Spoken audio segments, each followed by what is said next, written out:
A startup that currently stands at square one will need persons who can turn the startup vision into a business model, develop a viable product, engage in fundraising, and ultimately launch the idea into commercial operations.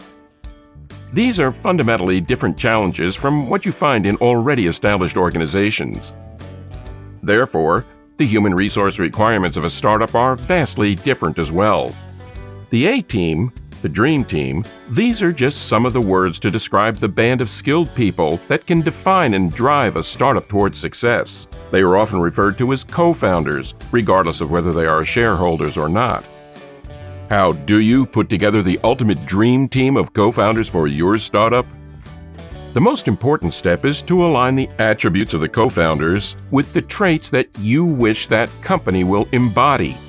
The right people are A-team players that have the ability to create and deliver by having a go-getter attitude, integrity, positive energy, perseverance, and passion. A-team people attract A-team people.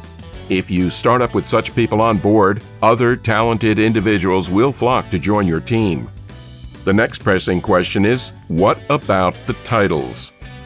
The most important advice in this case is to stay away from the trap of the traditional and hierarchical titles. So, you do not yet need a sales director or an operations manager. Such titles may be misleading in a startup where products are not yet ready for commercial launch and roles may need to overlap.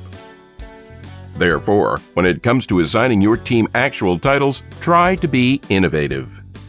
In startup circles, you sometimes meet co-founders with titles like Chief Financial Catalyst and Customer Success Facilitator. You may even bump into a designer with the title Crayon Evangelist. Once your initial HR planning is settled, the next challenging question which has to be answered is, how do I recruit the right people? A-team people don't just walk around idle for you to grab. You need to seek them out from the masses, sometimes even from competitors. Take advice from mentors.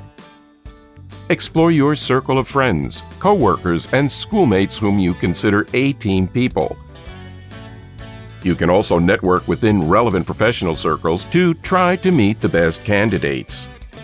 You need to be actively involved in the recruitment process, because your first team will make or break your company.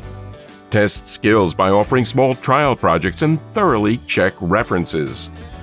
Perhaps the toughest question you will need to answer in the recruitment and organization process is who, if any in your team, should be offered shares. While you navigate through this complex maze as a founder, do remember that shareholder disputes are one of the leading causes of why startups fail. If your startup is founded by 2 or more people from the outset, it is common for all co-founders to own shares. As a single founder, you may consider offering shares to co-founders if you believe that it is necessary to attract and retain the right people. But you may also instead offer other incentives to compensate them for their role in the startup success. In the startup arena, it is possible to use stay-on bonuses, catch-up salaries, where team members are compensated for taking under-market level pay, and even virtual shares upon successful fundraising.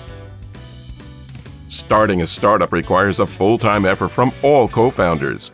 In fact, more than a full-time effort is usually required. Therefore, it is important that all human resources on the first team are fully committed.